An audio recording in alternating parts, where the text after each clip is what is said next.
there guys, this is Malorian and this is a quick errata update. Now these do not come out very often, so they do come out. It's a really big deal. Last time that we had this come out, it was some big changes back then with Haley 2 changing, with Denegra 2 changing, the way that the stones work, and this one is also a very big deal and has some people pretty pissed off, but I think for overall it's for the better. Alright, so this one here, if we just go down, it's really easy to tell what changed because it's all highlighted in red. So from that you can see what changed. First thing here is throws. Really, before if you were a large base throwing a small base, you go an extra inch. Now they just added in that's also for huge base throwing small base. So nothing really big there. Maybe a little bit, because sometimes you get some janky things with some colossals throwing models to knock down other models, so it adds an extra inch to that threat. Not really the biggest deal. Here's a big one. Bradigus. Theme Force Tier 3 now is going to be that you get +1 to your start roll of the game. Now at first that seems like, okay, that's a buff, right? That's a good thing.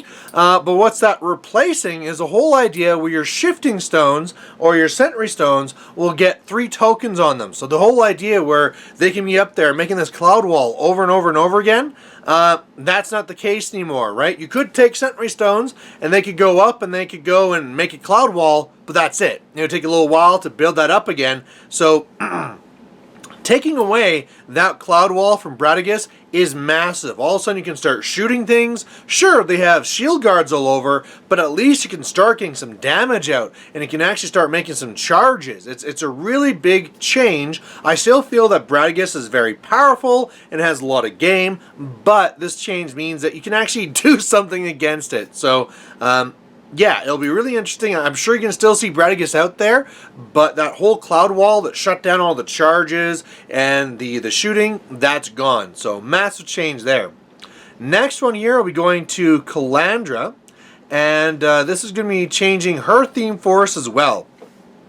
So what it's doing though is really swapping the tier benefits. So whereas before people usually go tier 3 because for tier 4, you know, sure you get a free Animus out, but you need to have a Mountain King. Yeah, now that's swapped. And so if you want to get those lights being a point cheaper, yeah, that's now tier 4. So that's a massive change. And this is one that's really pissing off a lot of troll players. A lot of troll players are saying, I bought all these lights, now they're all useless. Well, that's not true. You don't need to have 11 free points. That was something that was really egregious, really bad for the game. And that's why you're seeing all over the place, what do you know? What's winning all the time? It's EE and Calandra. So having this change is really important, saying that, hey, sure, you want to have all these lights and making them advanced deploy? You can do that. You could take the tier. It's just that they won't be a point cheaper. You're actually paying the same points as everybody else. And you know what? I think that this will maybe hopefully push people to play her outside a tier because, hey, again, maybe you want to drop the stone, maybe you're going to have fewer lights, but the main thing is that you're not going to have this crazy, 11 beasts or 11 points off and, madness, right? Now all of a sudden think of like, maybe someone will throw the Impaler in there, so this whole slags destroying your Colossal will be happening another 4 inches out, as now Calandra can be putting out the Far Strike Animus, right, from the Impaler. So hopefully it's going to really revitalize the trolls. Hopefully they realize that this list was a little bit too good. I understand your anger that maybe you bought all these lights and now you can't be using them all at once, but it still is a good thing to have.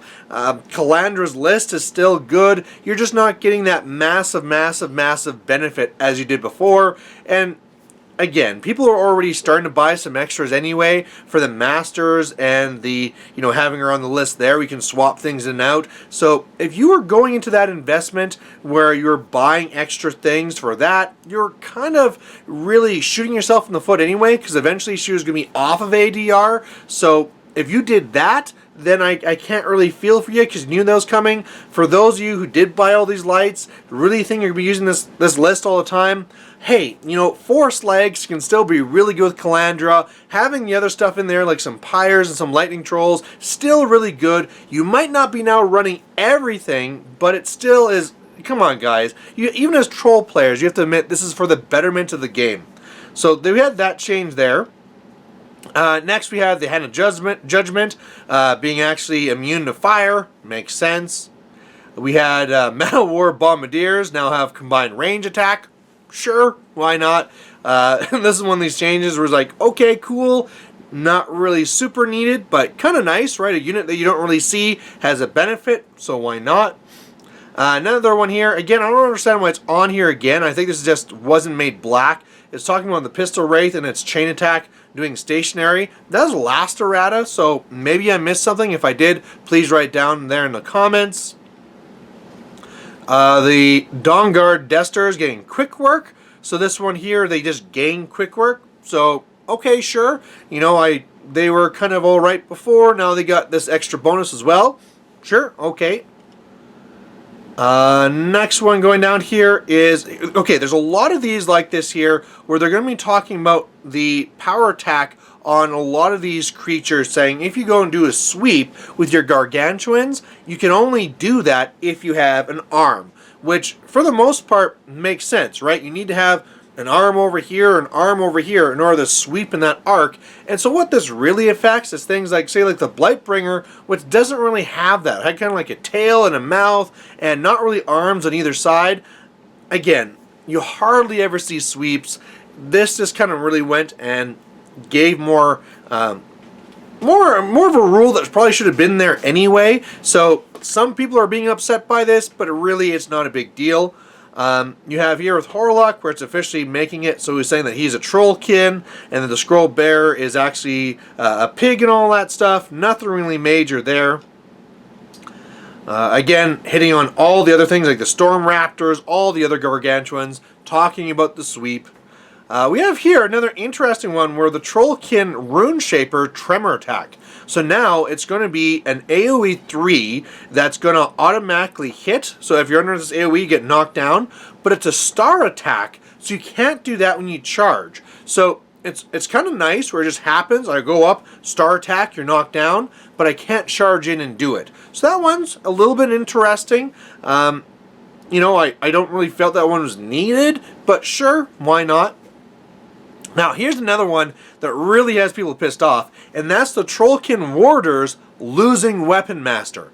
Now, Warders, we all knew, were probably, or definitely, too good for their points. You have these guys with super good armor, good boxes, and Weapon Masters too. They were basically just replacing Champs. Like, Champs, get out of here. There's no use for you now. We're Warders. If we need 3 units, okay, Champs come back in. But for the most part, Warders were amazing. You saw them all over the place. And now, with them losing Weapon Masters, now it kind of says like, okay, they have a really defined defensive role. They're going to get in there. They can still, with weapon skills 7 and their regular axes, kill off infantry, but they're not going to be charging in, destroying heavy, stuff like this. They're really there as that defensive role. So some people would rather see a change in the points. I think changing points is more confusing than changing rules, so this might have been the best way to go. But again, a lot of people, especially troll players who are already getting hit with the EE change, are saying, whoa, here's another attack on them, so they're not very happy. Changes here to the Wold Warden with the Wild Growth change from range as going from self to a period. I don't really understand what that change is all about, so if someone can comment that downstairs on the comments rather, that'd be great. Some other things here like the Installer Advocate getting Fearless. Okay, why not? What was another one here? You have a lot of the ones like, again, World Wrath, Hydra, same thing with the sweeps. For some reason the Praetorian Carrax got set defense, so okay, sure, why not? Blightbringer power attack, Archangel power attack, Bogtrog Trawler minion now saying that it's going to be actually like a minion. So, okay. So saying that basically the no quarter entry was correct, and that, yeah, it actually is a minion, and it'll work for also Circle, Legion, Scorn, and Troll Bloods. Sure, it's a model that's not even out yet. It's already been errated. Here's an interesting one. Let's talk. Well, okay, Saren and Rias are now a unit. There should have been a unit anyway, so makes sense. Splatterboar. This was always a little bit confusing, where you'd shoot the Splatterboar, and when you want to make a beast take a threshold check, it's like, okay, I guess it happens now. It's a little bit weird. Now they clarified saying that that check doesn't happen until the controller's next control phase. So if you shoot your own guys, they don't frenzy right away. They'll frenzy on your next turn. If you shoot their guys, they don't frenzy you right away. They frenzy on their next turn. So I'd say that's definitely a lot better. It got a little weird, like the kind of interactions you get before. This one is really just straightforward. Hey, it happens next time. And if you force your opponent's beast to freak out and frenzy, that's a pretty big deal. So overall, that's all of the errata.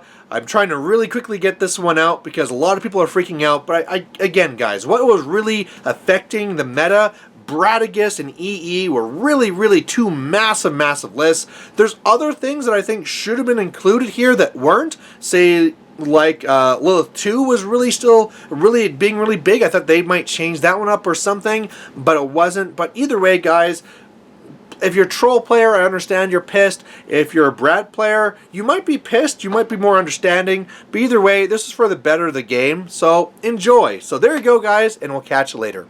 Bye.